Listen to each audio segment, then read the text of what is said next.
Tantra Illuminated with Dr. Christopher Wallace is a journey through the depths of the human experience, as viewed through the lens of the tradition called non-dual Shaiva Tantra. This multi-format podcast delves into the fascinating world of classical Tantra and its intersections with philosophy, neuroscience, psychology, human development, and the broader world of spirituality.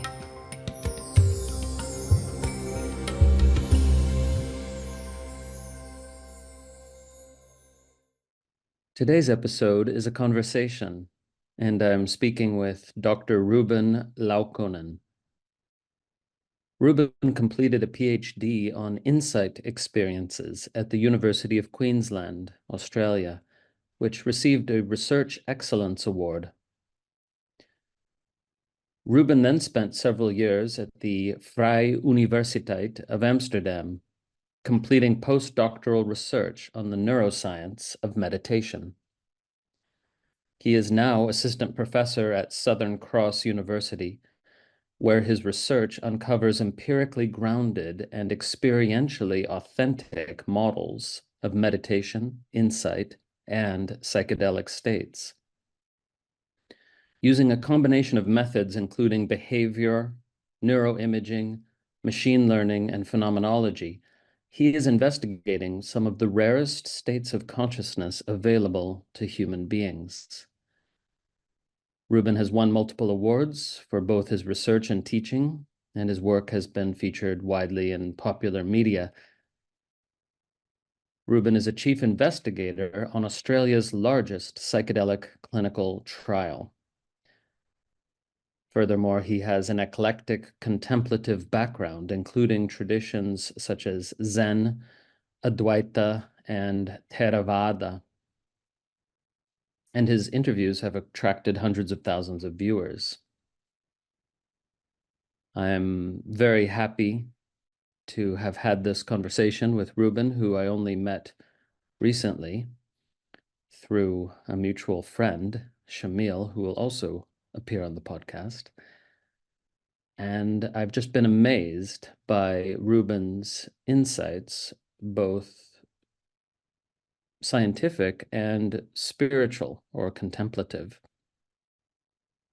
He seems to me to be an extraordinary figure, and being still fairly young, we can look forward to some excellent research and publications from him, since he really has deep experiential understanding of altered states of consciousness, meditation, and awakening, as well as a deep insight into the neuroscience of such phenomena.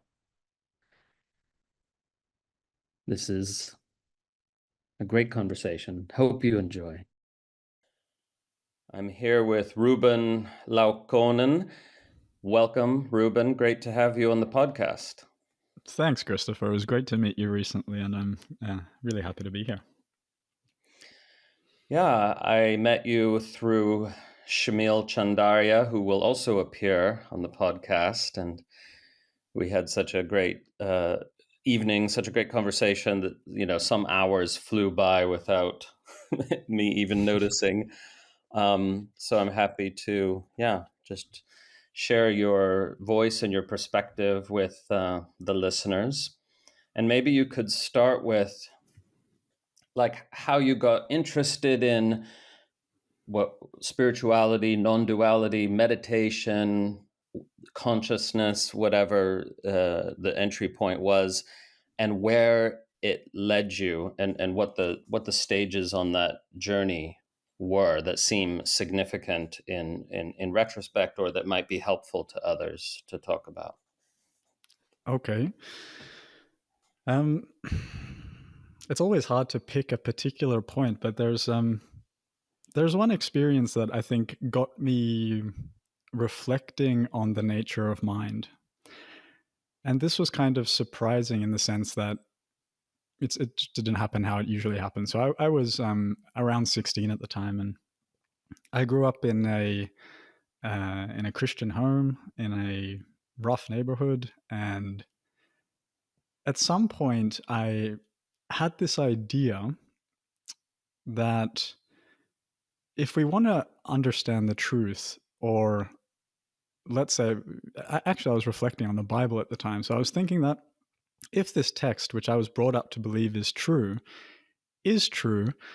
then all roads should lead to Rome. That is, that if I was to allow myself to go out and pursue truth, to read all the books, learn about science, read philosophy, then if this thing called the Bible is true, then I would kind of go full circle, right? And it seems kind of inconceivable to me that God would create a world where pursuing truth would not lead you to truth, right? Or good outcomes. It was kind of a paradox that landed in my head. So I would say that this is where my kind of truth-seeking inspiration began. And so I was interested just in understanding really at this point the nature of reality, right? And I read everything I could read about science or evolution and philosophy. And, I was doing this while academically being completely hopeless. As I said, I kind of grew up in this space where I was just spending my teenage years getting in trouble, basically. But somehow this underlying pursuit of truth stuck with me enough that I dropped my religion. That didn't take very long at the time, at least my kind of naive notions of Christianity. And this pursuit of truth saw me at least through to getting into university. I mean, I got into university and then mainly as a way to kill time while I was trying to be a professional kickboxer. So, it was just not at the core of my interest at the time at all. But everything really dramatically changed, I suppose, in terms of setting me off on what you could call a spiritual path when I was about 19. So I was pursuing truth still. I still thought that there was this thread of finding reality that was guiding me. And then I read online somewhere about, actually I haven't shared this story before, but that there's this thing called LSD and it gives you a very interesting experience. And, what stuck out to me about that wasn't this sort of the fact of being high on drugs. It was that the person having this experience seemed to learn something about reality.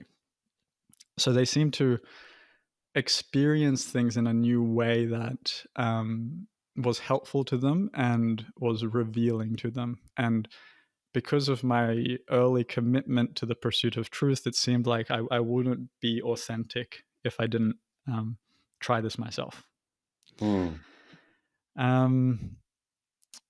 So, I went into this experience with some old high school friends in a backyard in Australia. And I went into the experience at this point, like a hardcore atheistic scientist, reductionist, just, I had kind of flipped, the pendulum had swung in the other direction after my sort of Christian upbringing to just this like grasping at the materialistic worldview, let's say. And I thought that was it. It's, everything can be explained by Darwinian evolution and physics and maybe it still can, but there was just this sort of, again, a naive view of science. But anyway, at this point I had essentially rejected religious experience, even the kind of minor ones that I'd had early on. But this experience was really mind-blowing for many reasons that remain a complete mystery to me. What I found was that I seemed to merge into an experience where information was contained.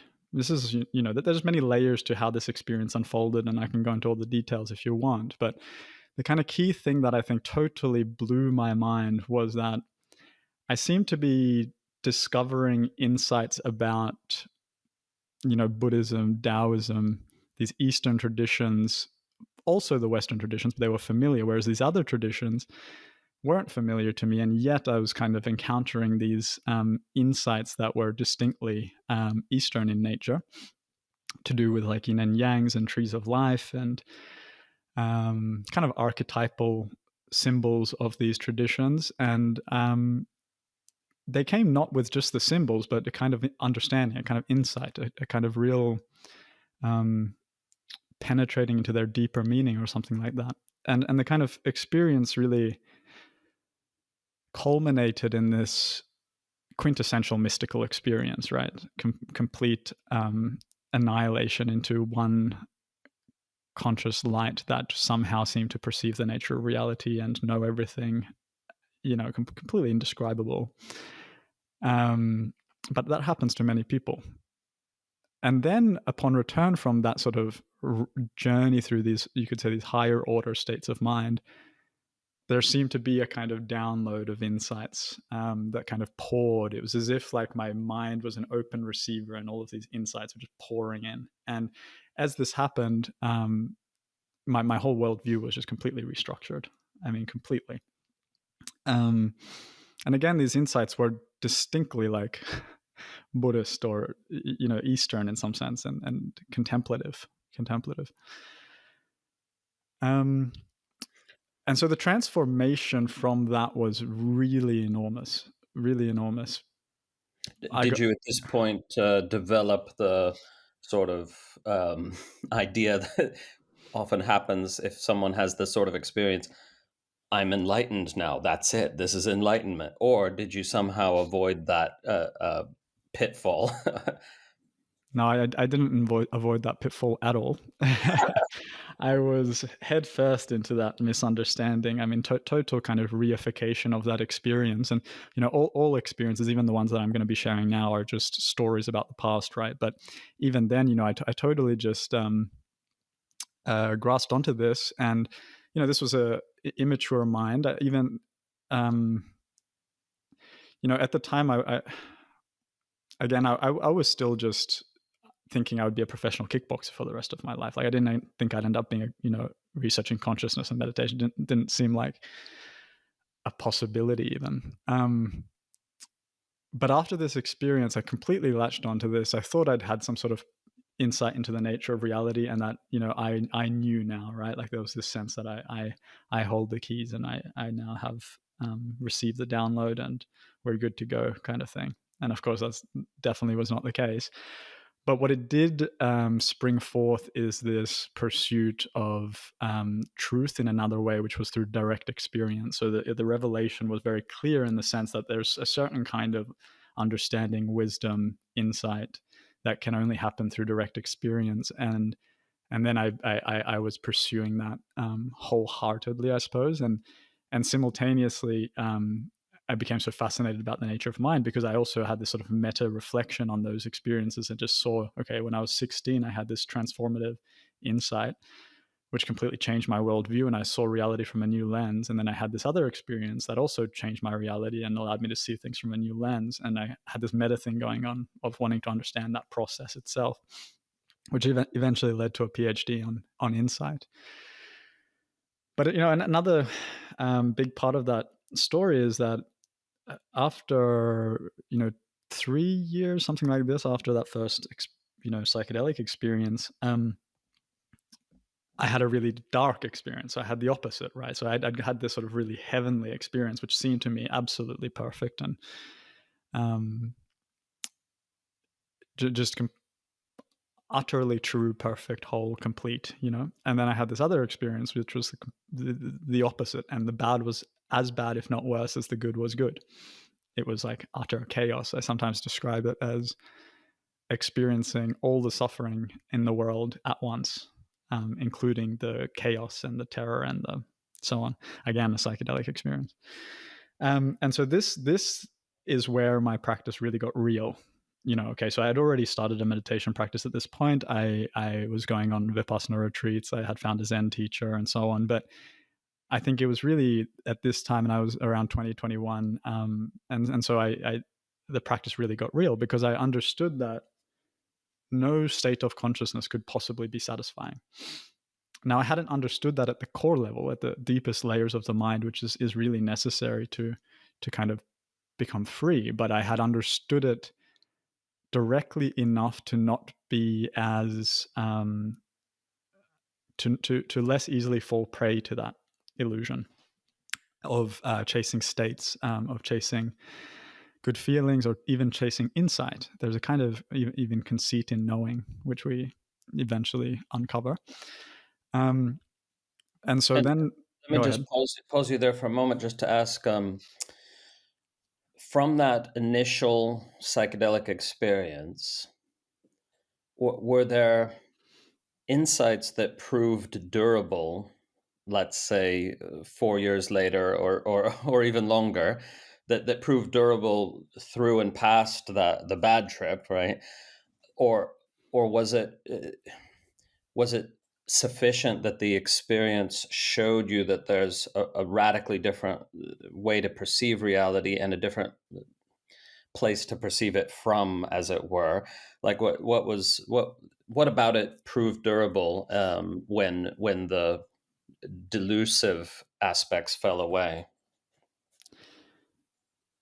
Possibly only the fact that those are possible states of consciousness. So the recognition that, yes, those states exist. It is possible to have the mind enter a state where it encounters what seems like higher states of consciousness and what seems like ultimate truth, and so on. I'm not saying those are not real. I'm not denying them, but what did happen in the sort of deconstructive experience was to the recognition that there was no lasting satisfaction there, and that they were somehow tenuous. There was no way to maintain any of it. That you can try to reify those kinds of states in as much as you want in your mind, but there's no lasting satisfaction because there's no way to hold on to them. And so when there was this utter deconstruction, the kind of naive faith in those states was broken, and therefore they did not bring any more the kind of satisfaction that they used to, which was obviously false to begin with, because they were, the satisfaction that they were bringing was based upon a misunderstanding, essentially. Like that you had discovered that which is permanently true, or something like that. That was the misunderstanding. Yeah, that's a good summary. Yeah.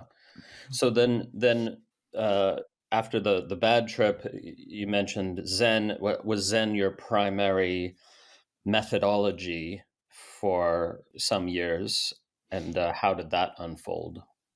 Yeah, so now I'm about 21 or something like that, and my interest in Zen was an aesthetic one, really. I mean, my practice was the pursuit of truth. It just happened to be that Zen had this aesthetic of not giving you these states to hold on to, because my previous experiences that I've just described revealed very clearly that there was no ground to those experiences and that they couldn't lead to lasting satisfaction. So I didn't want to go into a tradition of practice that was trying to sell me some new state of consciousness, right? And Zen is very good at kind of not doing that. And so I was drawn to Zen for this reason, and then I became part of the Ordinary Mind Zen Sangha in Brisbane with Greg Howard, and I practiced with them for many years, and did some yearly retreats with them.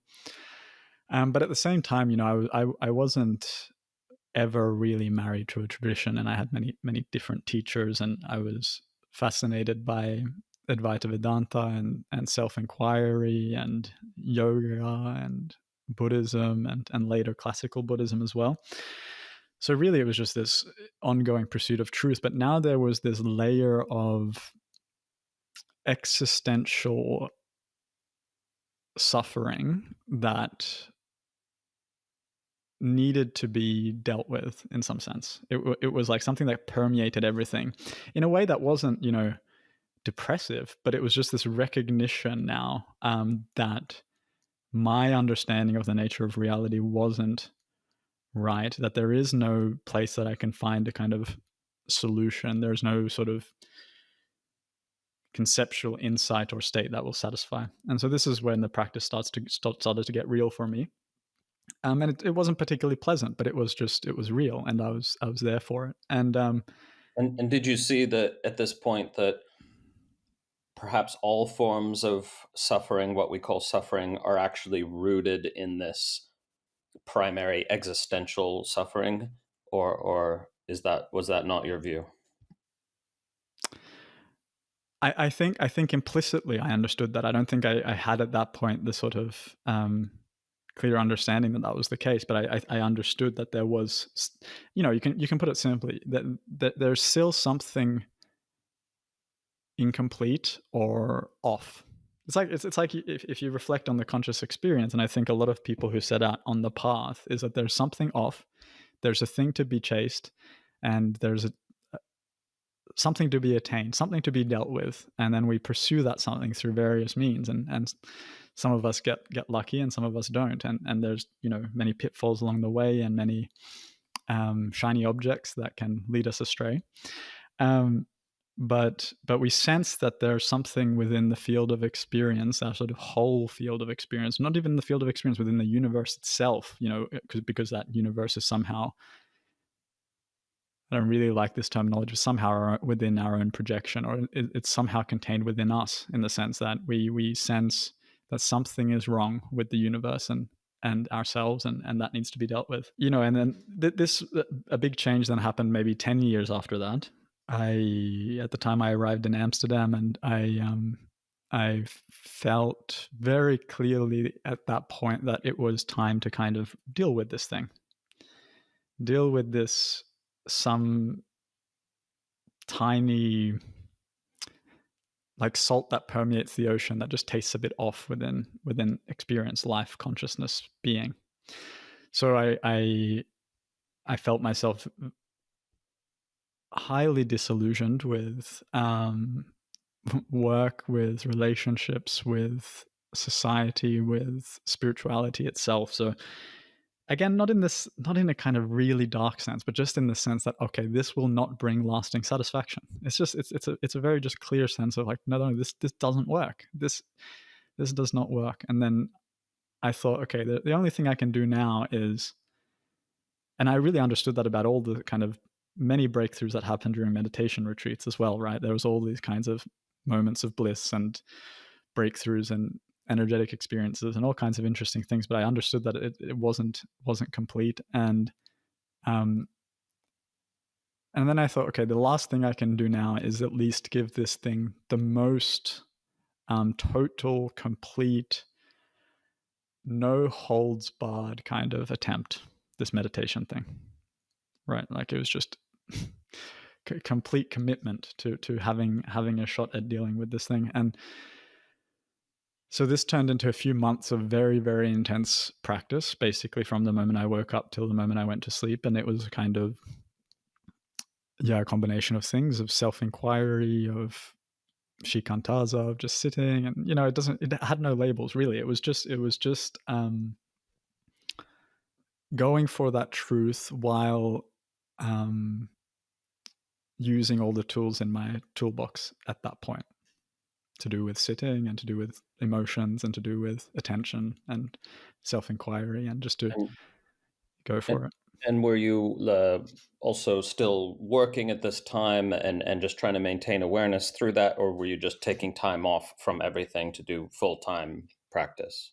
Yeah, well, I was still working, but I had the benefit that I had just arrived in winter in Amsterdam, so it was like dark all the time. There was nothing going on. It was raining constantly. I didn't know anybody, so I had this like solitude. I had just broken up with a partner of 4 or 5 years, and I was starting a new job, so I had a lot of space to settle in and so on. So I had those kind of few months where I could be pretty uninterrupted while still doing a kind of minimal amount of work, to stay Mm. productive and so on. But I had no other distractions, so I could, even during work, it was like, I'd be doing it, but it kind of inquiring at the same time and checking in on awareness constantly, and seeing where I was. And yeah. And how would you describe the inquiry? Like, is it the practice of looking to see what's true as opposed to your conceptualization of it or your narrative about it, like looking into direct experience over and over and over again, that sort of inquiry?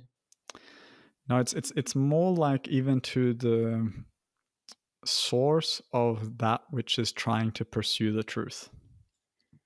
Mm. So you can take it a layer earlier, which is just to say, I had already kind of dealt with this assumption that there was a meditator doing meditation. This didn't make sense to me anymore. You can talk about that colloquially, but when I would actually sit down, I couldn't. There was no meditator. What was perhaps in awareness was the kind of emergence of the roots of thought, the roots of attention, the roots of intentionality. It was really like at this kind of source level of just checking in on any kind of constructions that would emerge, or desires or preferences. So in a way, the attention is sinking to the source of attention. Awareness is checking in on awareness. It's this very subtle practice, and just at the same time, I suppose there is this sort of penetrating way in which the awareness itself is in a way scanning awareness for any kind of delusion or misunderstanding, seeking to find what is it? What is it? What is this issue? Where is the suffering? Where is it arising from? Who is suffering? What is the meditation? What is meditation? What am I doing? It's really deep stuff. It's not something like you would recommend to somebody very flippantly, right? It's Right. it's very deeply deconstructive and ruthless. Not in the sense that I was like in my head like chopping away at my experience, but I was just like doing the relaxing stuff, but also I was just piercingly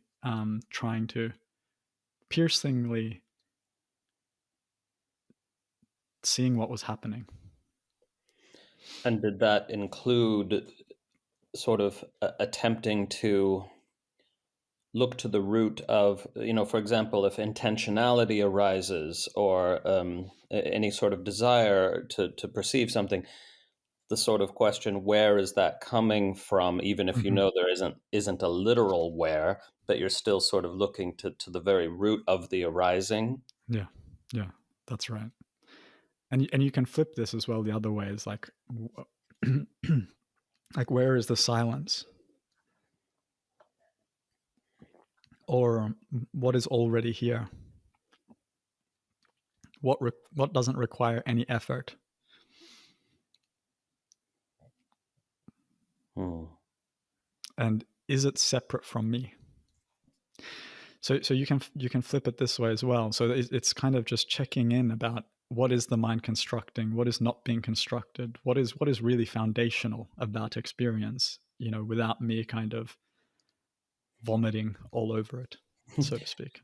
But it seems like this wouldn't really work if you hadn't already collapsed the subject object distinction. Like if someone was experiencing themselves as a subject in relation to separate objects, then this method of inquiry would be uh, not effective until that was seen through. Would you agree with that? I would just say that it could, just to be gentle with it, I think it can still work, because the inquiry also allows to recognize the way that the subject and the object arise in experience, and the way that this sort of sense of being a person um, emerges. You just have to be gentle with it. In which case, I think it is fine to do these kinds of practices. I think what will tend to happen, though, without this sort of earlier stuff, is that even if the experience opens up, there can be a misunderstanding and reification of that. So the disillusionment, the disenchantment has to be total, because otherwise all of the interesting things that arise as a consequence of the self-inquiry or the meditation suddenly become the new kind of misunderstanding. The ignorance gets kind of rooted in a new space within consciousness. Yeah, like the sense, oh, I've found it. This is it, Mm-hmm. and then reifying that into some absolute reality. Exactly. Yeah. or a goal state or somewhere that you need to stay or something like that, or maintain, or yeah. Mm-hmm. So this practice is led to some kind of tipping point or paradigm shift that in some way was definitive, and became your new paradigm. And even if those words are inadequate, you could maybe use better words or problematize the words. But was there um, a sort of immediate catalyst for the shift that you could see, or did it just come seemingly spontaneous? And what was the nature of that paradigm shift, Mm. if you can try to describe it? Yeah, I can try to describe it, but always with this sense that I'm talking now about the past, right? So it's not that big of a deal, and it's a story, and it is what I think happened to me and how I experienced it, but it's never true in any absolute sense. But so after 2 months or 2 or 3 months, I I came back to I was meditating in this like attic in one of the kind of townhouse type things you have in Amsterdam near Vondel Park. And I came to my meditation cushion. I had this like really small little altar there. And I remember I looked at the meditation cushion and I just had this overwhelming sense that like this had to come to an end. Like this is it. Like I was just completely fed up, completely done. And the paradox was that I was feeling really good, right? Like I had been meditating for 2 months and 3 months really intensely. So it wasn't that I was feeling bad. I was feeling great, but I was also aware that there was still something wrong at the core of some stench at the center of existence. And so it was time for this to end. The intention wasn't some sort of internal intention. It felt universal. It felt like it came from the field of experience itself. And it came because I understood that I was somehow causing myself suffering and I was causing others suffering. So it came as what I want to say now is a kind of vow of compassion that was, I need to do this for me and for everybody. Everybody everywhere, all beings everywhere. Like I had to do it now, and it had to be done, and it had to be for everybody, not just for me. And so I decided that I was going to sit down and not stand up from the cushion until it was done. I mean, it was a ridiculous thing to do, completely mad. But again, it wasn't a choice. It came from some deep rooted place, and so I sat down, and within about 3 minutes or 2 minutes or something like that. It's kind of cliche, but I suppose like it just felt like I woke up, as in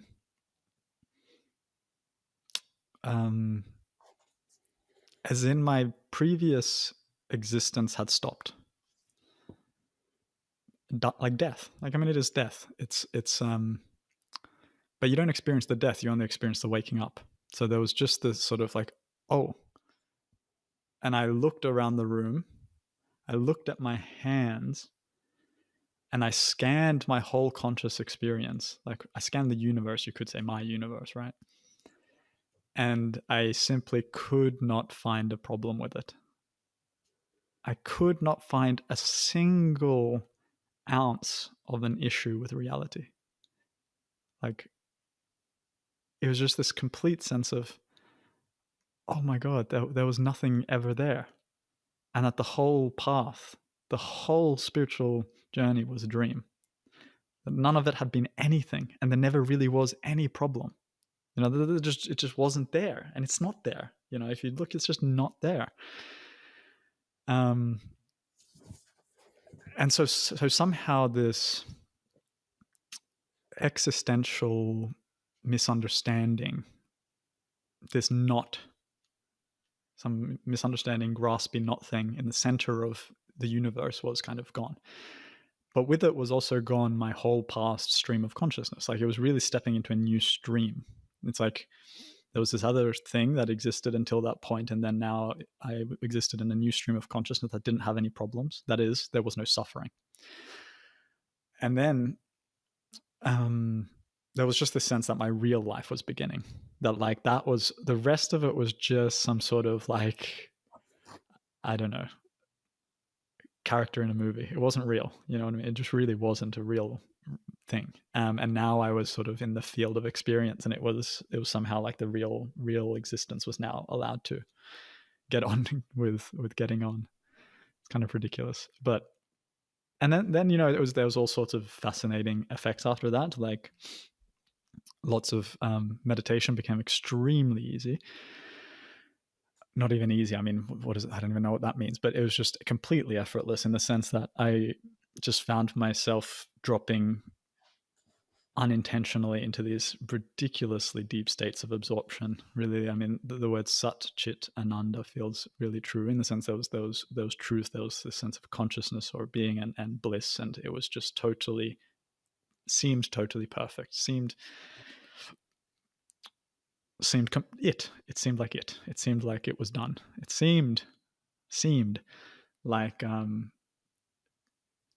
this pure emptiness, this pure signless consciousness, directionless beingness which permeated everything that was without center, was had to be it. And there wasn't this consciousness of it because it doesn't contain this idea of being it, right? It's so convincing. It's absolutely convincing and so powerful that I would completely lose track of my body. I remember sitting next to this little pond near another place. I was living in Amsterdam then, like a bit later, and I would just lose track of my body, and it was like under 10 degrees, right? So then I would come back to my body and just find that I was freezing cold because I'd been absorbed in this awareness, aware bliss for much longer than I was aware of, right? Like I would just totally lose track. And lots of very interesting things started to happen energetically, and strange interactions and so on. And it was very sort of, in a way, spiritually profound. And I would basically make time most weekends just to shut myself in the room and in a room and just bathe in this experience. And it would feel like it was also like all this conditioning in the body and in the system was just sort of like bubbling up and being released. And in some sense, it was sort of like the consciousness was going through the layers of the past. So it seemed like it was kind of washing through year after year after year, all the way until I started to have like even experiences of my own birth and so on, and just like as this witness and just going through these non-verbal kind of releases in the system. I presume there was no me in any of this, like, oh, this is my past or anything like that. Not at all. It was completely unconditionally witnessed. Yeah. Mysteriously. Yeah. And if we just use that phrase, Sat Chit Ananda, was there any sense, oh, this is what I am, or was there just no sense of an I? So it's just this is what is, was the sense. Yeah, this is what is. Yeah, it was so clearly without attributes. It was so formless that there was no way to say that, to capture it with a net in that sort of way. But there was just this sort of, I want to say just ultimately, I mean, I couldn't see it at the time, but subtle craving for it. So it wasn't even a conscious sort of like, this is it, because I knew that was an absurd thought to have at that point. It didn't make any sense. There was nothing to say about it. It is completely formless. But there was craving for it. And yeah. It's natural if it's blissful. And bliss sounds like an attribute, but would you say that it's simply the way Sat and Chit, Sat, which is Chit, is experienced? It's experienced as bliss, but it's not actually an attribute of it? Or how would you talk about that? That's a good question. I suppose the bliss is something that appears to permeate.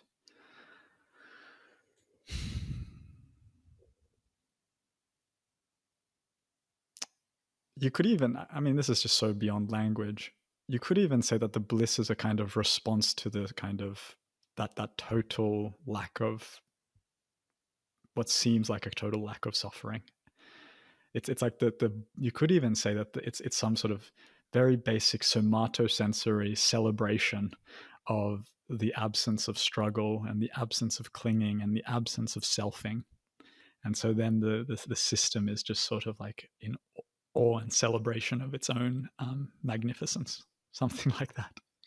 And that could persist even when it's like as the system um, cleansed itself, for lack of a better term, of all those layers of the so-called past that were present in the body. The those were not contradictory to the bliss, right? Even if, like, I imagine some of it was dark, like some of what surfaced to be Mhm. released Yeah. was not exactly pleasant in the normal sense. Yeah, no, it was all that stuff didn't seem like an issue at all. It had no aversion to it whatsoever. The kind of, you could say, traumas, patterns, early experiences, they were witnessed just as unconditionally as the bliss is witnessed, or as the bliss is contained in this awareness, or is that awareness. It was completely unconditional, and so there was no, actually there was a joy in it. There was real joy in it, because there was the knowledge, that that cleansing was good. So as much as it felt like I was undergoing these kind of hard experiences, no, it was joyful. Yeah. Okay, one more question before we move on to the next bit. um, you had this, and most people have this pervasive sense that there's something wrong somehow, meaning before the shift, or whatever we call it, the waking up that was also a death. Mm-hmm. Before that, there was that sense there's something wrong with the universe, with me, or both, or Mm-hmm. something wrong somewhere.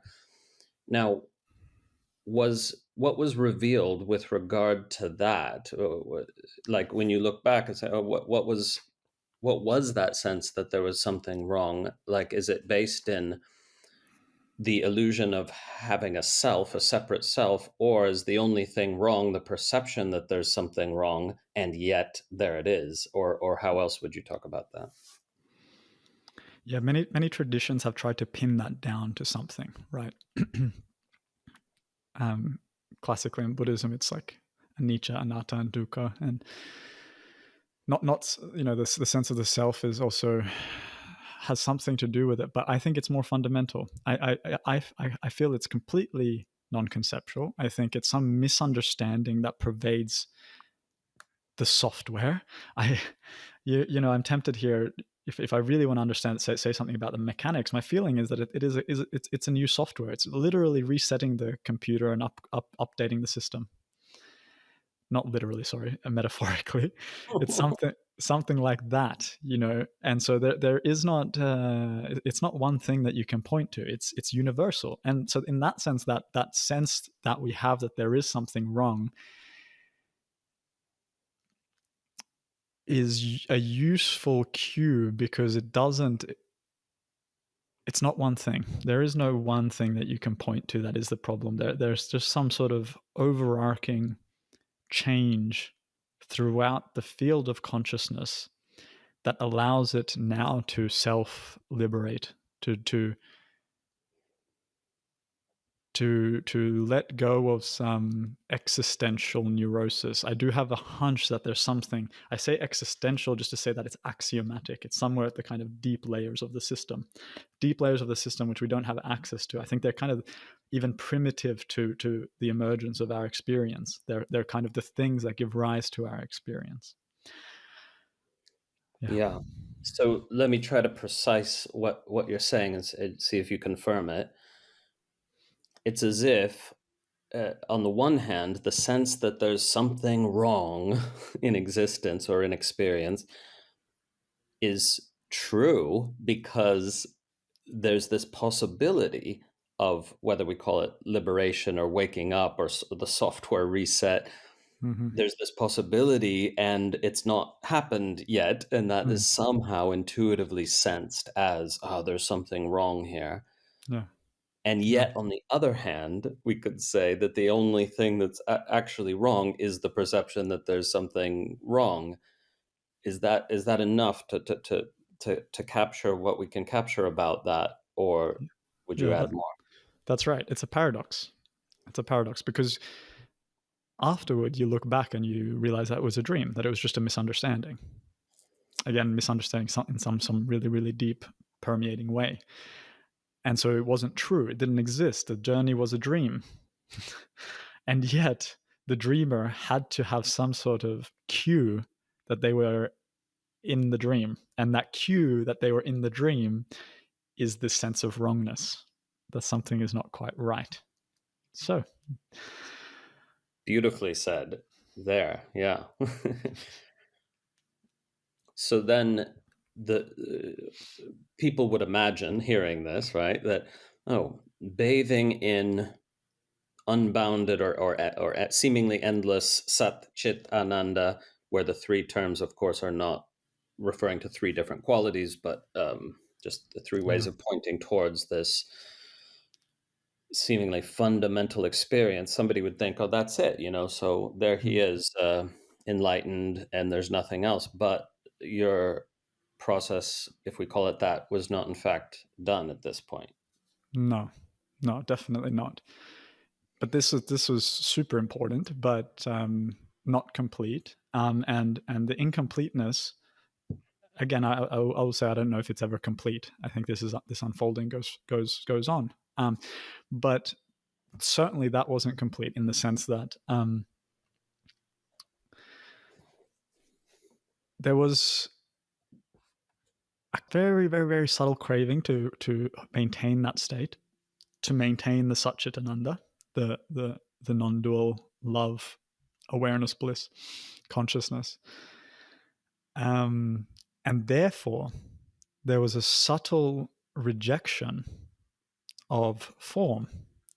There was a subtle rejection of all of the kind of more denser aspects of life. There was just a subtle sort of aversion towards work. There was this sense of just wanting to drop everything and disappear, and to just be there forever and never come back.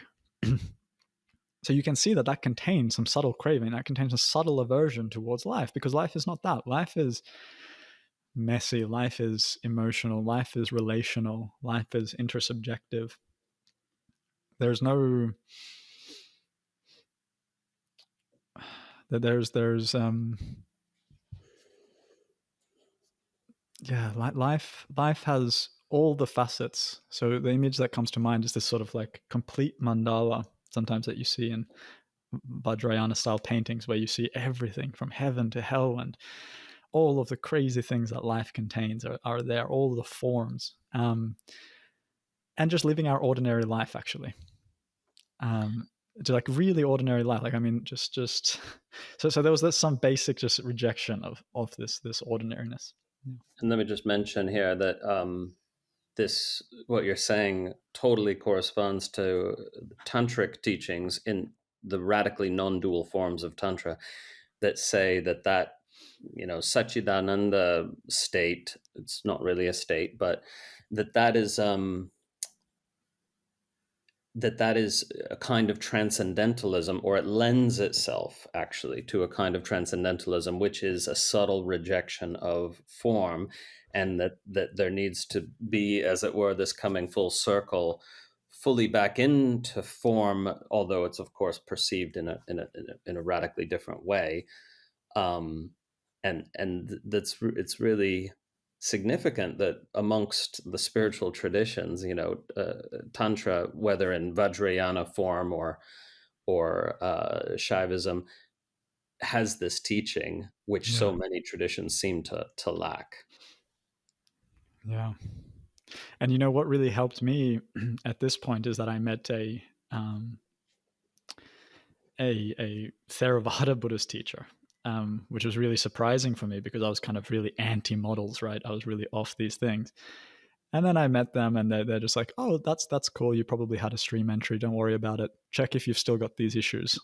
Okay, so what the kind of there's this wise teaching within, well, there's wise aspects about it. Maybe the whole thing is wise, but within classical Theravada Buddhism, which is that you have 4 stages of awakening. You got to make sure that you're done with things like pride or conceit, and that you're done with things like desire for formless or high form states. That you're done with things like sensual craving and so on. And the wisdom there is just to say that don't worry about what you've achieved. Worry about where you're still stuck.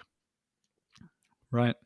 So keep the mind there and checking in on, and this keeps us humble as well, right? This is the reminder that, oh, that's right, I am still a little shit. You know what I mean? Because there's a subtle pride that is also there in Satchitananda. There's a subtle sense in which, wow, I'm so, I don't know, it's subtle because you're not thinking it, right? But it's there. It's this sense of like thinking that you've reached the destination. Or that there even is a destination, and it's a subtle form, but it's there, and you can see it subtly then in the interactions with other people, and it's bad because it's dangerous because people do react to it very powerfully. They drop into it because of you, and all kinds of strange stuff happens. But there's a subtle pride there, and there's still subtle craving. There's preferences still for very subtle states. It's not like the kind of preference for states that I had after the psychedelic experience. It's a kind of preference for Satchitananda itself. You see, it's so subtle, and it feels like it's without states, but it's more fundamental than states, and you can totally understand why you would reify it into the essence of reality and the core and the nature of the universe, and totally understand all of that. But it doesn't seem to be from where I stand now. And so these kind of classical Buddhist teachings helped me at this point in time, and it's wonderful to hear that these are also expressed in the tantric traditions, which I have less experience with, and kind of learning. Although, as I reflect on my experience, it's very clear that in some sense, yeah, Tantra is the expression of all of this. I mean, it's all that. But no, indeed, this wasn't complete, and so somehow, by the wisdom of the teacher that I had met at the time, which was Henk Barendrecht, he pointed this out to me, and so I kept practicing, and now took the Vipassana tools much deeper.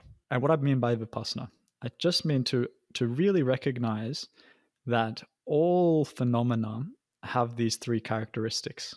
You can just categorize this as emptiness, but the 3 characteristics are impermanence, not self, and that clinging to things causes suffering. So I just took this practice to its extreme in recognizing that all the phenomena of in the universe, in heaven, in hell, in existence, non-existence, in being, non-being, in knowing, not knowing, at these most fundamental axiomatic levels, contain these 3 characteristics. And that includes Satchitananda. Yeah, and just to clarify for people, what you're calling not self, that we could also call essencelessness. Absolutely. Exactly. Yeah. That's exactly right. So, and that's actually how the practice happens for me, which is that it's like looking into the essence of whatever happens to be arising. It's the sense of like penetrating into its very, very, very center of centers and finding that it's empty, finding that it's impermanent. Emptiness is, of course, a catch-all for all of these things. That there's not any consistent self at its center, and that if I were to want this to remain the way it is, I would suffer as a consequence of that. Now, what this does, or what I hypothesize this does, is that it reprograms the system to let them go, because it's basically providing evidence to oneself that this thing is not it, that this thing is not worth grasping at, this thing is not worth holding on to, right? So you're like accumulating evidence against the way that you're grasping at that reality by doing this insight practice. And so taking that to its extreme is this just sort of profound deconstruction. Isn't really even the word that I like so much, but it's profound sort of checking in throughout anything that arises, all the way down to this Satchitananda, which breaks through. I should maybe slow down on this point. there's really this, there's a point at which the emptiness, the Sat Chit Ananda, is somehow also let go of via the recognition that there is no, that it is itself empty. Emptiness sort of eats its own tail in this way. But especially that there's even suffering there. This is the kind of crazy thing, that to be able to look so deeply into it and see that there's suffering, and the suffering is in the clinging. And when this happens, then the system is able to mysteriously step outside of the matrix. And if you step outside of the matrix of the mind itself, it's like, it's not even stepping outside of it. That doesn't make any sense. It's like the mind reaches the end of its rope. There's just nothing left. There's no thing left in the mind. And so then, as Mahasi Sayadaw says, the mind alights upon non-occurrence. It just alights at its own end. It eats its own tail. It reaches the end of itself. Then it's just recognized that this end, this simple end, is itself unconditioned and boundless and has no qualities, no attributes whatsoever. Not boundless in the same way that Satchitananda is, but boundless in the sense of that it just doesn't have any attributes at all. It's completely non-phenomenal. It's not that you're having an experience. It's that the mind has come to the end of itself. Therefore, it's completely groundless. And therefore, it's able to somehow relate to its own experience from this boundlessness, from this beyond. Because now it's reached the end of itself somehow, and this is complete mystery. It's able to turn the lens, which I sometimes call the Dharma eye, the mystery eye, upon the, you can say aggregates if you're into Buddhism, but just the field of experience and the parts of it, and to really look at the parts of it. And we think that they're actually this unitary conscious experience. And in fact, many practices, this might be surprising for some of your listeners, that experience seems to be unified. But if you look really, really, really carefully at, for example, mind, the thought activity, intentionality, sensations and feelings, and consciousness itself, if you look into all of the kind of characteristics of the conscious experience, and you really see their characteristics, they unbind in the sense that they are not, even the boundedness of consciousness turns out to be a kind of illusion, a kind of magician's trick, a kind of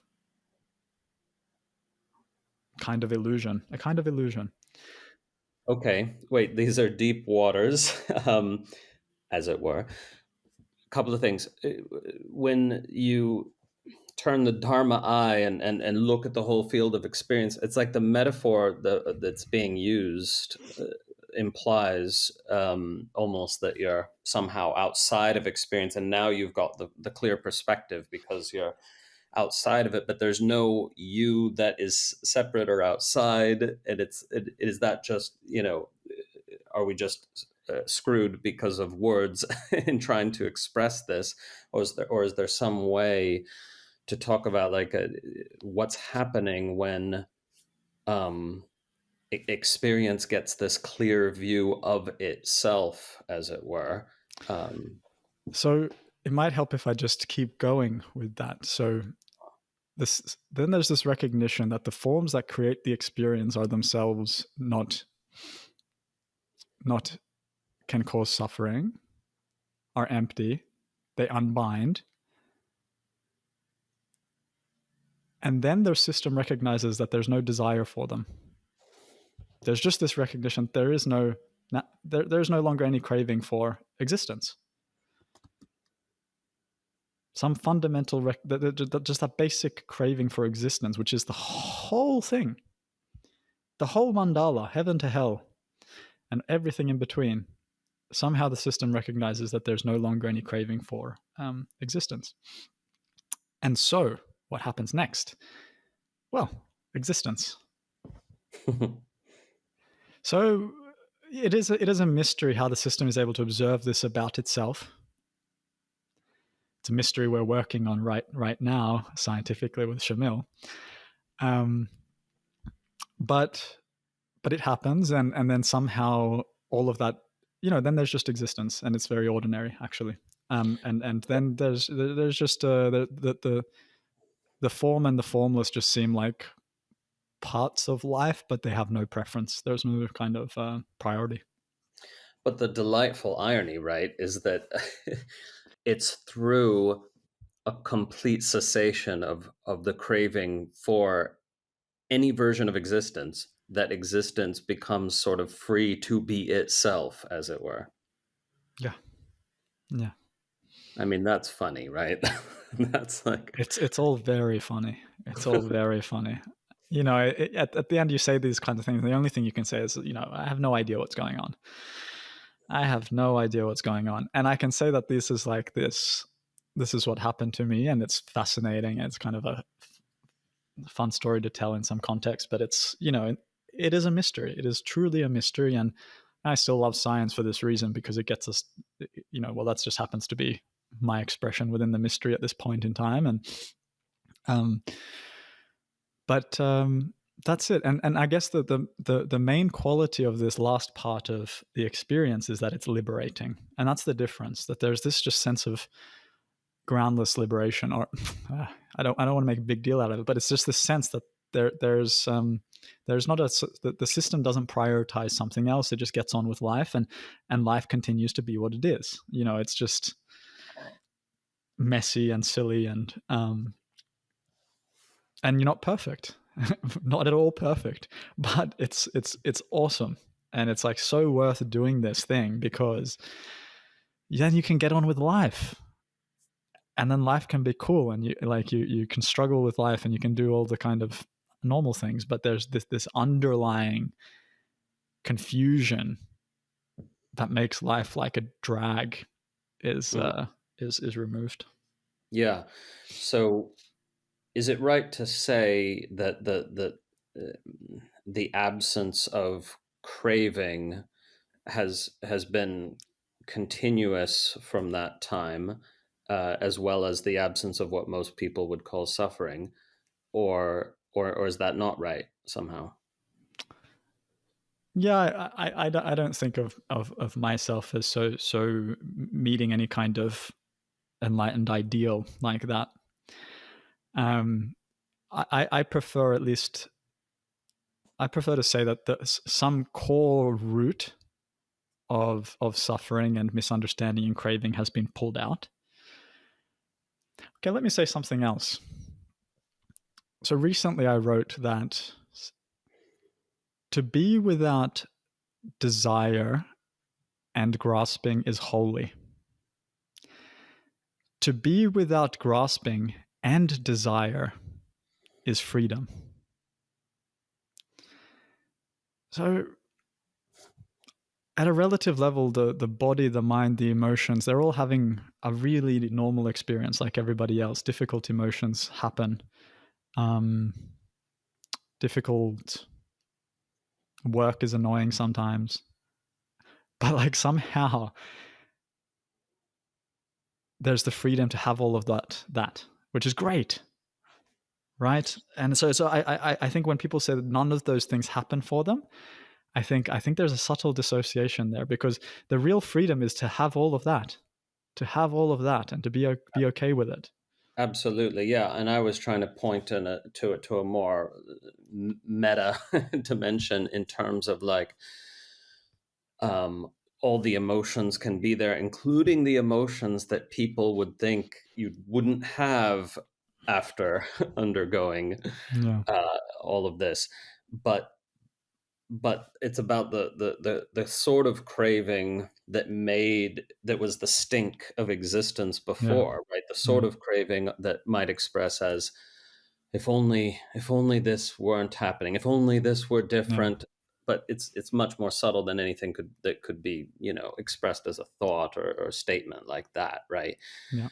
And in Shaivism, I'm just inquiring here because in Mm-hmm. Shaivism there is this assertion, right, that Mm-hmm. there is a definitive end, to that sort of craving that's possible, however rare, and that it it need not ever come back because its root has been uprooted and there's nothing for Mm. it to come back from. Yeah. Does that seem true to you, or? Yeah. No, the unfolding continues, but there is also something totally definitive about reaching the end of the rope. The unconditioned, this is that there simply is nowhere else for the mind to go, and it is inherently liberating, and it is definitive. It doesn't. The misunderstanding about that doesn't emerge anymore, and that stench, as you say, is gone, and there's no sense that there's some lasting satisfaction anywhere in the things, or in any kind of form or formless, either or. So Yeah, something does definitively fall away at that point. Yeah. which in the body mind system translates to a kind of relaxation.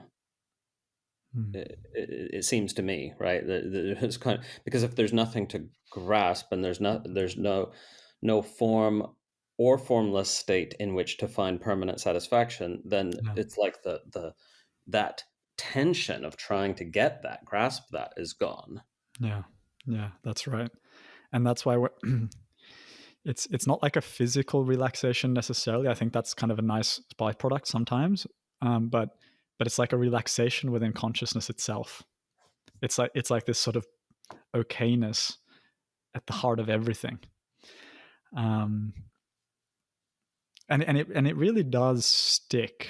So, for example, this is I don't want to go into all the details here, but last year I had cancer, so I was diagnosed with cancer, and there was not a long period, but a period of time where I really thought that I was going to die. Hmm. Like the system believed that because I've had this kind of chronic cough for a long time, and then the cancer, I thought, okay, so I had basically kind of very clearly made this conclusion after the diagnosis that, okay, this thing's already in my lungs and I'm done for, basically. Hmm. So this is interesting, right? Because now the rubber hits the road. You get to test this thing out. You get to see if it's true what I've been saying, right? Hmm. And because you always have to have an open mind. You don't always have to have an open mind, and all I can say is that it is true, even in the grief, even in the face of the future collapsing, in the face of your own death, this okayness remains. Yeah. Yeah. Yeah. And that, I think it's important to say that, just because without something like that being indicated, people might be like, well, why be on a spiritual journey at all? Yeah. It's like there's something that draws us onward, even if, of course, it's just we're conceptualizing it if we hear about it, and the conceptualization is nothing to do with the actual experience, but still it is something that helps us keep moving in this process. Yeah. Yeah. And more and more I see that everything has its place, like even all the conceptualization. Like it's like everyone just has this thread that's kind of pulling them forward towards truth, towards understanding. And it's kind of like if you pull the plug out of a bathtub, all the water is kind of, you know, it's going down the bathtub at the top there. While it's still quite full, there's a lot of conceptualization, and then as it starts to kind of really go down the drain, there's like such an under and all this stuff, and really interesting spiritual stuff happens, and then eventually it's all the water's gone. Yeah. So a question about the Satchidananda, which is, I mean, it seems to me, and you may well disagree, that there is a way in which it is fundamental, but not to assert that it absolutely is, right? But it's almost as if this Satchidananda is is the base level of experience itself, if there is a base level, but then it can like what you saw and continue to see is this radical interdependence of everything, such that you can't speak of Satchidananda as being something that's self-existent in any way, separable from the rest. Well, let me just turn it into a question. It is, in your perspective, is Satchidananda, is that like something like a fundamental or deepest layer of experience, and yet that doesn't mean it's more significant than anything else in the universe? Yeah, so I'm glad you mentioned this interdependence point, because I think this is key. And because if the system is free, such that is so free that it's free to be interdependent, then there is no sort of preference for Satchitananda over the unfolding of experience in whichever way that it wants to go. Now, as to your question about Satchitananda, this is kind of, I resonate with that in a way, and I resonate with that in the way that it seems like if you slow down the generation of contents by the mind, if you really relax deeply and let go of many of the things that we habitually grasp to, especially the sense of being a person, this sort of I-ness, then this Satchitananda seems to just be flowing out there. And that seems to then you could say, from this sort of relative perspective, that there is like underneath our discursive mind and our discursive self and our grasping, which is such a wonderful thing, there is this Satchitananda, and it's incredible. There is this unbelievable universal bliss that feels true and is inherently sort of satisfying within itself. And that's beautiful because it shows you that nothing outside of yourself compares to it.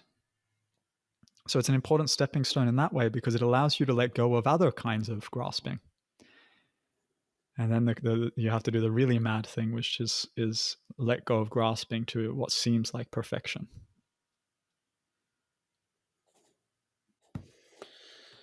And does that result in, as it were, the ability to perceive perfection, so what quote unquote perfection, in absolutely everything, not just the Satchidananda? You could say that, but it's not like you're having to, and I know this isn't what you mean, but it's good for your listeners, like that there's not that you're like, oh wow, everything is constantly perfect, right? You don't even need to do that. It's so perfect that you can perceive it as not being perfect.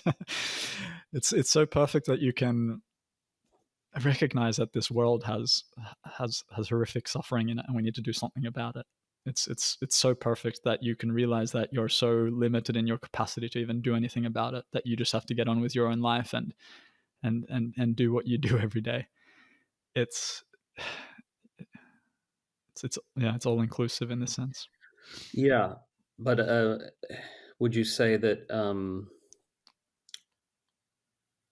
that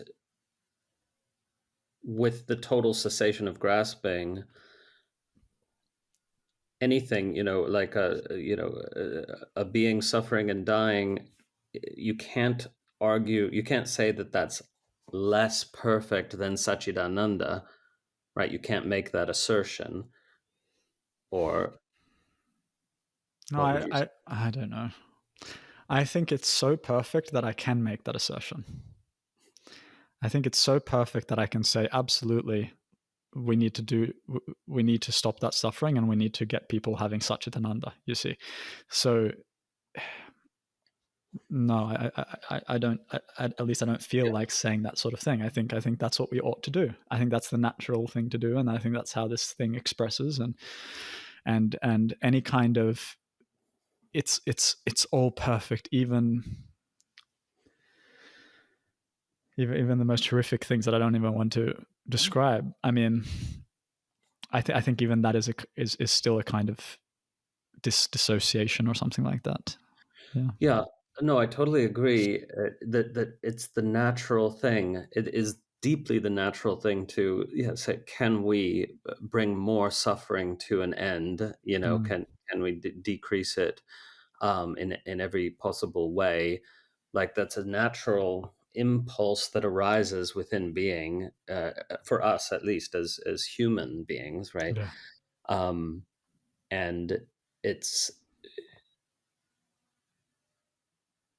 it's more trying to point to the absence of wrongness. Like, yeah, when somebody says something like it's actually all perfect, what they mean is they can't find any wrongness even in suffering, but that doesn't mean that they're not inspired to yeah. do something about it at the same time. No, that is right, and this is simultaneous, right? So in that sort of unbinding that I described, the first impulse is how can I help?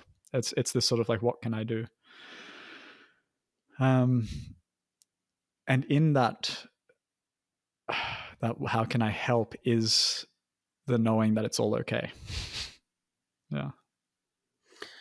So one last thing on this. When we were talking earlier, you not only didn't claim enlightenment, you said this really cool thing. You said there's no such thing as an enlightened being. Mm. So can you explicate that in relation to everything we've talked about? Like, how can people understand what you mean by that? There's no such thing as an Mm. enlightened being. Yeah, and I think this is an important point, because we imagine when I say that there's this sense of liberation or freedom, that there's this liberation or freedom for this ego construct called Ruben or something like that, or this body. We want to localize that freedom, but the reality is that what is liberated is the whole universe, the whole field, the whole interdependent field. That the all the phenomena in experience are free, and not in the sense of free will, in the sense that now you have the, well, that's a can of worms I don't Yeah, think yeah, yeah. I want to open up.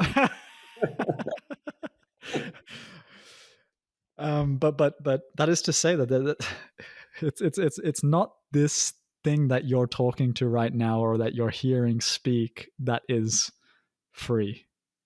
It's the field of experience. It's consciousness. It's awareness that is free. It's the phenomena themselves. It's the form that's free. It's the formless that's free. It's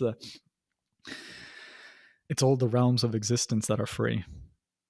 Yeah. And then and it really is everything, because then it's just pointing out to other people that it's all free, right? Like, it's not and then you get into these sort of silly loops where you kind of want to tell people, no, don't worry, you're already free. But of course it's not that simple. No, because they can't experience their freedom when there's still. Yeah, and it's not theirs, and it's not theirs, right? Yeah, And of course. exactly, yeah, and they're and that's part of the misunderstanding, that they're seeking their own freedom, whereas really maybe it's helpful to seek the freedom of all beings. Maybe there's something to this sort of Yeah. bodhisattva idea, because Or, or it is true that also it's like I couldn't take that the big death sort of experience without it being a universal thing. I think that's that somehow pursuing the liberation of all beings becomes the prayer that does liberate the phenomena, because it's a recognition that the liberation is not something constrained, it's not something contracted, it's not something localized, it's not that there is this free being now walking around. No, it's not like that. Yeah. exactly, and this is actually an important point to come back to that moment with the cushion where you're like, I'm gonna sit down and not get up till this is done. The reason that listeners cannot try this at home, I mean, they can if they want, but Mm. it absolutely wouldn't work if it's the I going, okay, I am ready to die, I am ready Yeah. to be free, I'm going to sit down and do this. It's so crucial what you said about the universality of that moment, that Yeah. you sense that this is needs to be done, and it's going to be done now. You Yeah. know, Yeah. And yeah, that's just to say that there's no rushing the process. That's why I would say, like, just follow your thread. Your thread, that inner thread is giving you a sense of what you need when, and what you're able to do, Yeah, and you're not less, because you couldn't be. you couldn't be. It's not less. There's not. Yeah, I don't know. I call it the golden thread. I actually teach this, right? Oh Because wow. Okay. it's like it's woven into the tapestry of experience, and it gleams out at you. It just, the subtle little gleam, and it's like, oh wait, let me grab on, let me see where that goes. Oh, I love that. I'm really eager to read more of your work. Actually, my microphone is right now sitting on Tantra Illuminated. I'm going to get into that. That's awesome. And one last thing on what you were just saying. It's just so interesting that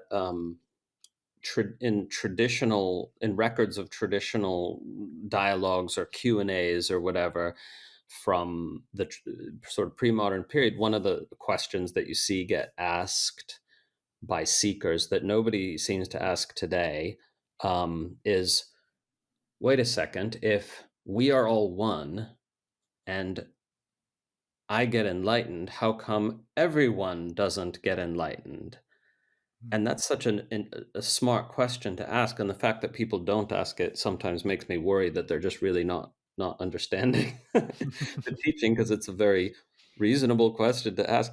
And Mm, fascinatingly, the answer is, as you said, again, to restate the question, if we're all one and I get enlightened, how come everyone doesn't get enlightened? And the answer is they do. mm, Meaning to say, you recognize the freedom of all mhm. beings and everything. Yeah, And so, yeah, it's so interesting. Yeah. yeah. And then there is this really unspeakable thing, which I'm ironically about to speak, which is that you can see that freedom in everybody. Yeah. It's almost metaphorically as if it shines out of their eyes and is animating them. And And yeah, that they're so free, they're free to pretend that yeah, they're not free. yeah, exactly. Yeah, yeah. The freedom is so, yeah, that you said it exactly right. So free that to say that they can't get stuck or pretend to not be free would be to limit its freedom. Right. Yeah. And this is actually taught exactly this in tantric tradition. So Mm. there's some fun stuff for you to discover there if you want. Love to. Yeah. So let's come to well, it's sort of a philosophical question, right? Because the tantric tradition that I study philosophically can be described as um, monistic idealism, right? So the assertion is that everything is consciousness, consciousness is everything, all phenomena that could be experienced or talked about or whatever, all phenomena are appearances within consciousness and appearances of consciousness, rather to say consciousness appearing to itself in that particular way of that phenomenon, whether we call it red or the sound of, you know, 440 hertz, the note A, the Mm. experience of that, right? Or whatever other qualia we're talking about, or non-sensual qualia, thought, whatever, that it's Mhm. all just consciousness appearing to itself in that particular way or with that particular vibration, and it's never anything other than itself, and there isn't anything other than it, which includes, according to this view, it includes absolute potential. That is to say, consciousness is not exhausted by its manifestations, by its phenomena. There's, as it were, more to it, and the more is the field of absolute potential.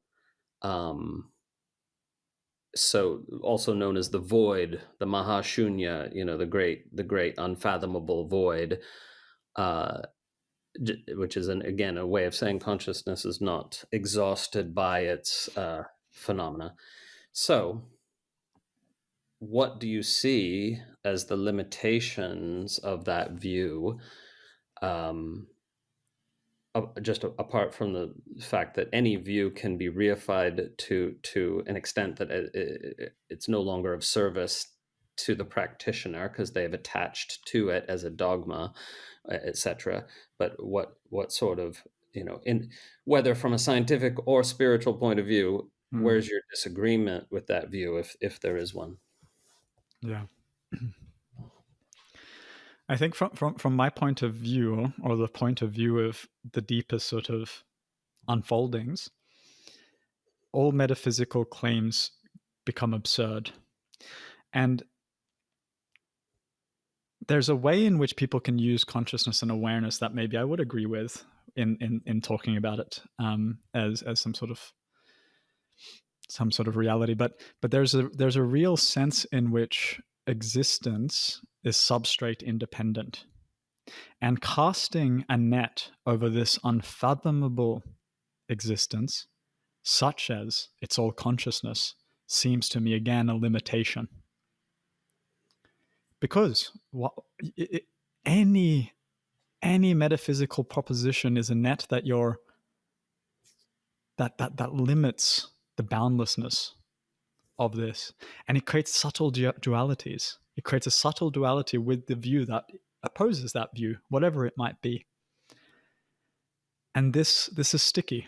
This is sticky in consciousness. So we're talking from now in a way a more upaya perspective, but I also do think that there's a time and a place to point people towards what feels like consciousness or awareness or so on. But there's some way in which even the idea of awareness eats itself up. I mean, it becomes clear that awareness is constructed out of the binding of the features. It's not separate from the things. It's not separate from the things. It is. I know you expressed this, but it's if to really understand that it doesn't even make sense really to speak of consciousness, because when you really understand that consciousness and matter are one, or the ideas of matter and consciousness are one, and that both of those are no thing whatsoever, then it doesn't even make sense to make metaphysical propositions about the nature of reality in that way.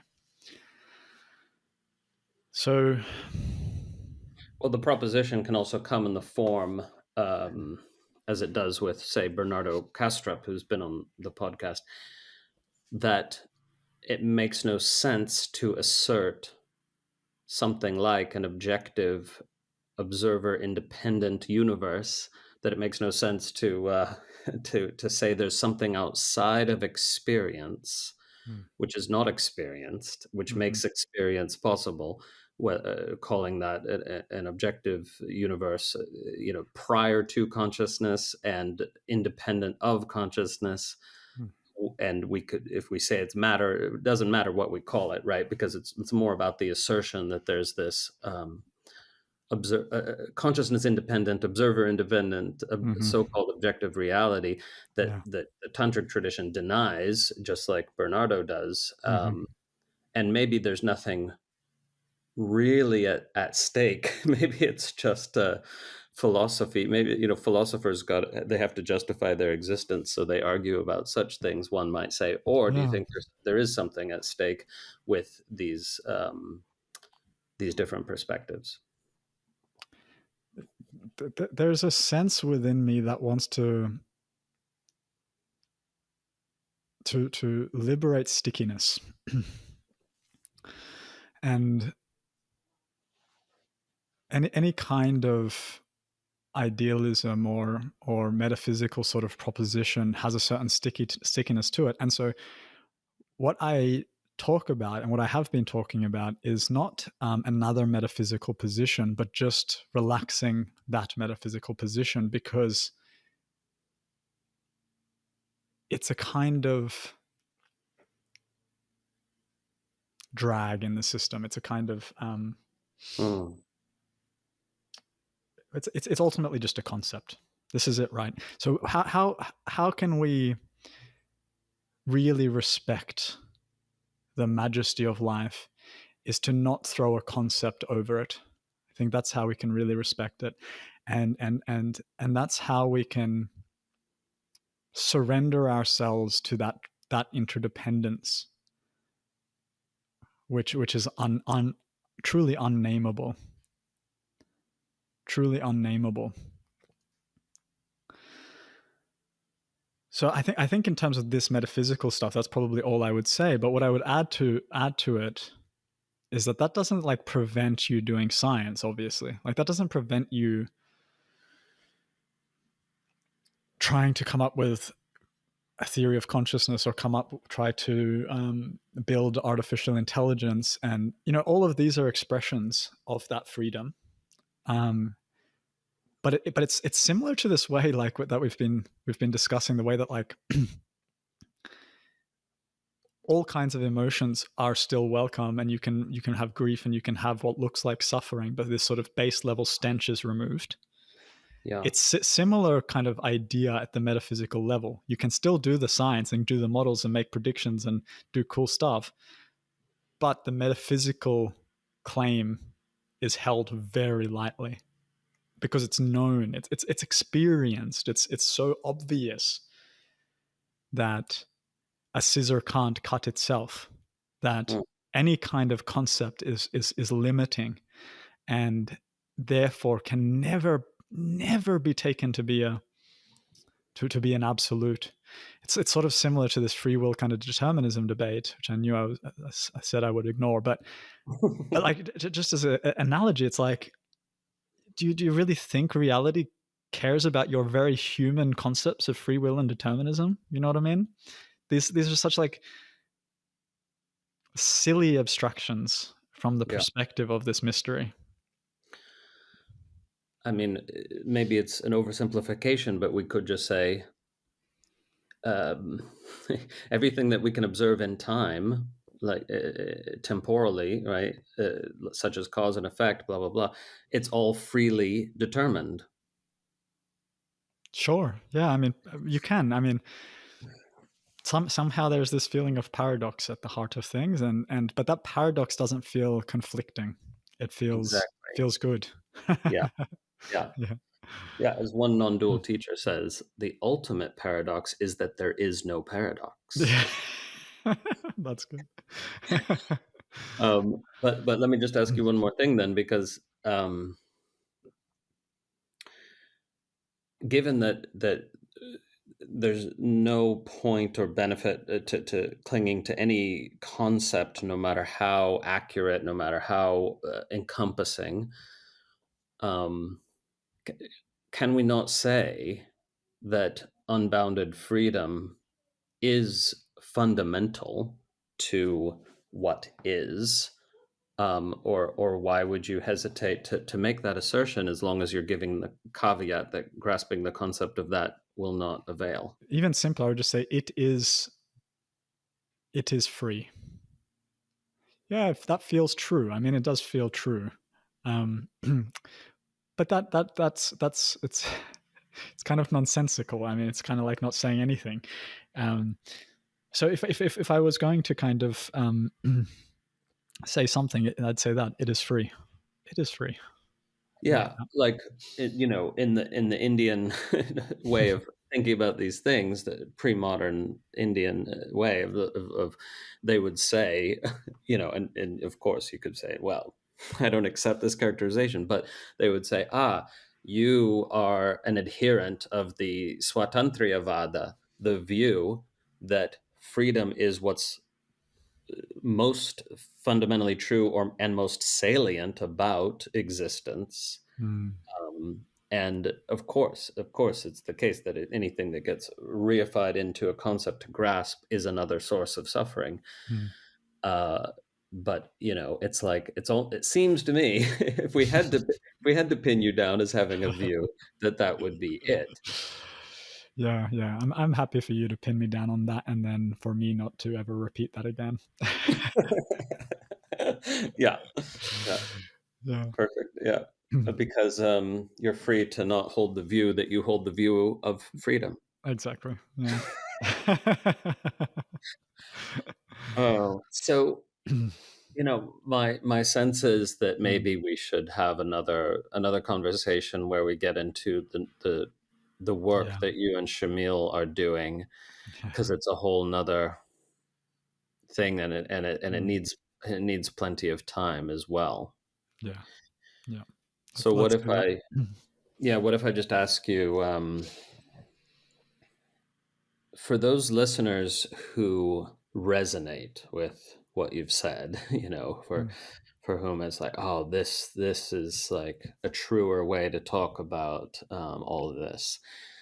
What would you give them? What would you say to them in terms of like, if they're asking, okay, what do I do? I mean, I can glean some clues, some hints from the discourse, but let's say the listeners is saying, I want to be free of this needless suffering. mm, And what do I do most practically um, in that direction, in realization of the nature of reality, whatever. But first, I want to be free of this needless suffering. mm.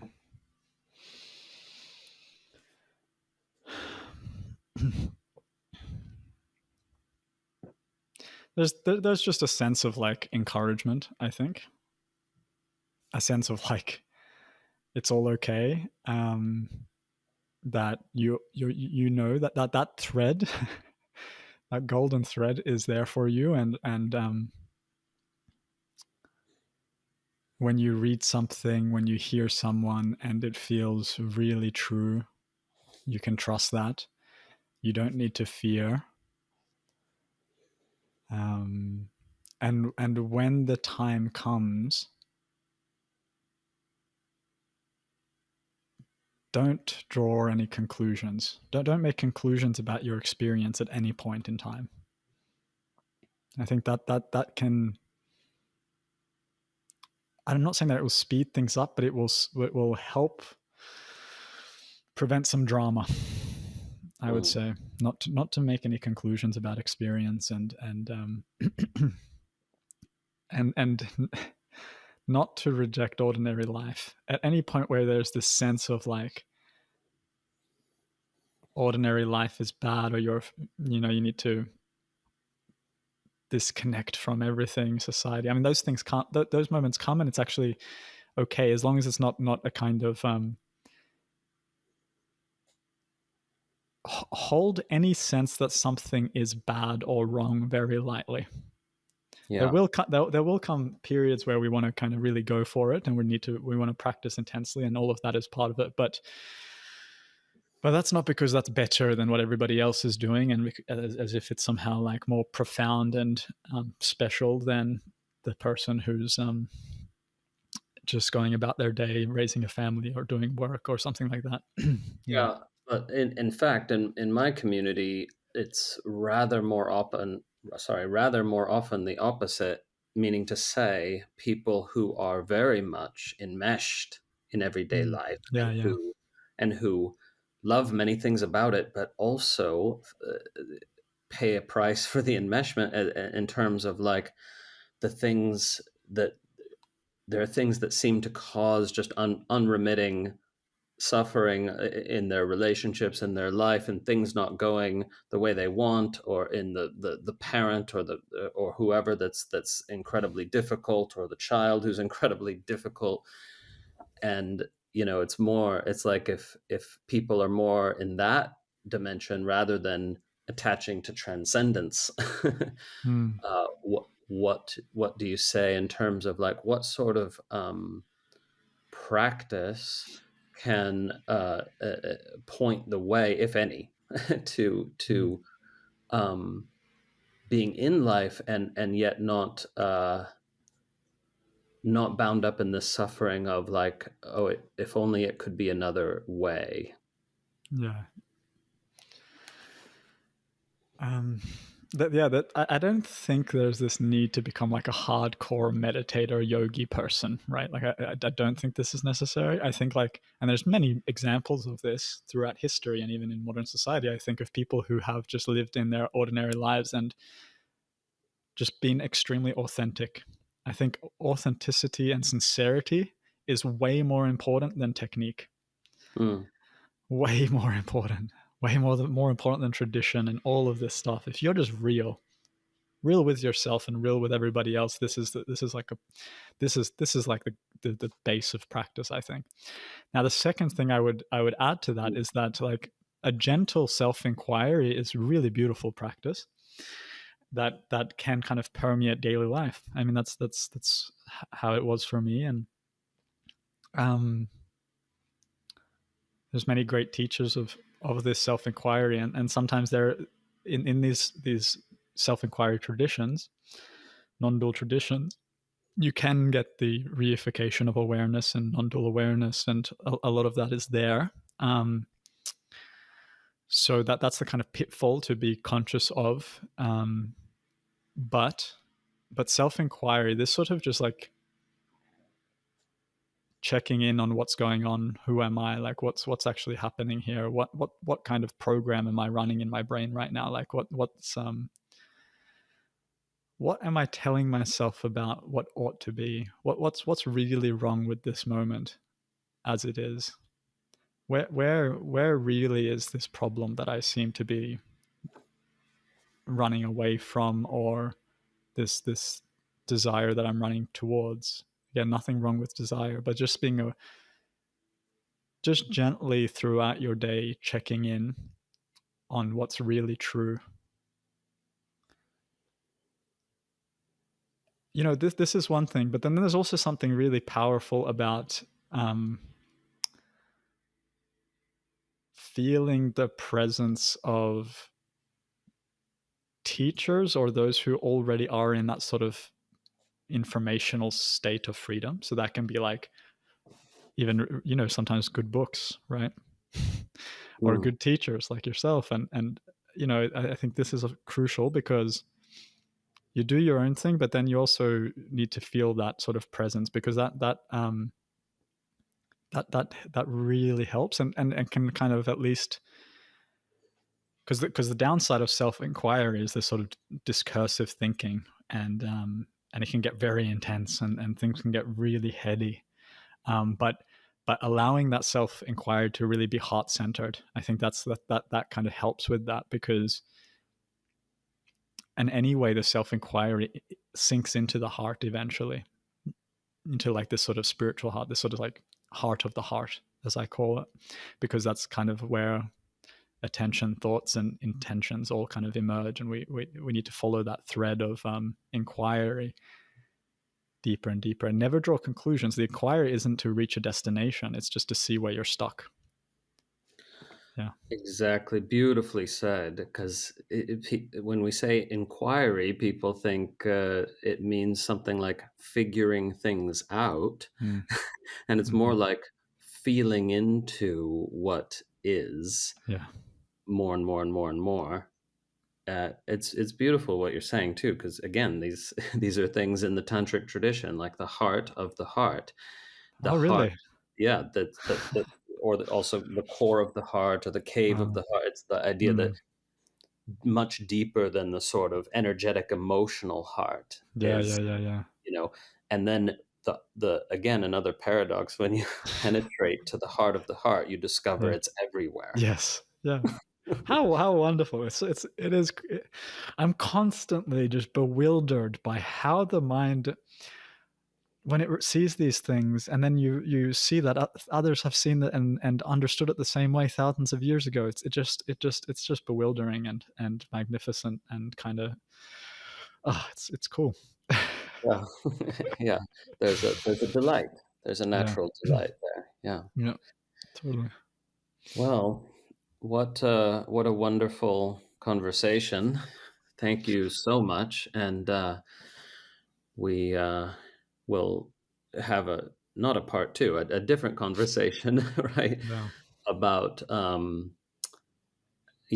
how these perspectives and meditation and so on intersect with the world of neuroscience, and Mm. it's about understanding from that, or with that lens, and Mm. so we'll have Yeah. that conversation another time. And of course, interested listeners can check out you have articles, you have writings that are non-academic on Substack, I think, Mm. Yeah. Yeah. Yeah. and There's academic, Yeah, I right? don't know. Yeah, Substack is a weird one. It's like I kind of play around with this blending of like turning academic insights into very experiential insights and kind of just blending everything, kind of just like letting all the paradigms go and just kind of expressing something that feels like being expressed. So that's there. And then there's, of course, academic articles. Yeah. But this is, I really appreciated this, because often usually with podcasts, I'm kind of tired. And with this, because we've been kind of staying close to experience, and this, I feel like really good about it, and it's been really real, and I've really enjoyed the questions and the feedback that comes out of you. So thanks for this. Thank you. Yeah, it can be nourishing. It can be energizing. Yeah, these conversations, and yeah. So you'll give me the links of, there's going to be people who hear this and want to know more about you, even if that's fruitless, right? So we'll give them material, and it's just I just am very appreciative of your time, because you are working on what some might call very important research, and you've taken this time to share with people, and it's beautiful, and I absolutely feel that it's for the benefit of all beings. So thank you, Ruben. Thank you so much. Hope you enjoyed the episode. Remember, you can always find out more about the tradition of non-dual Shaiva Tantra at tantrailluminated.org, where, if you wish, you can become a subscriber to our online learning portal, and you'll receive access to a vast number of recordings, including a comprehensive curriculum in tantric philosophy, tantric yoga, guided meditation, and much, much more. Music for the podcast composed and recorded by Anne Leader. Find her at anneleader.com. Podcast produced by Grazia Tribulato.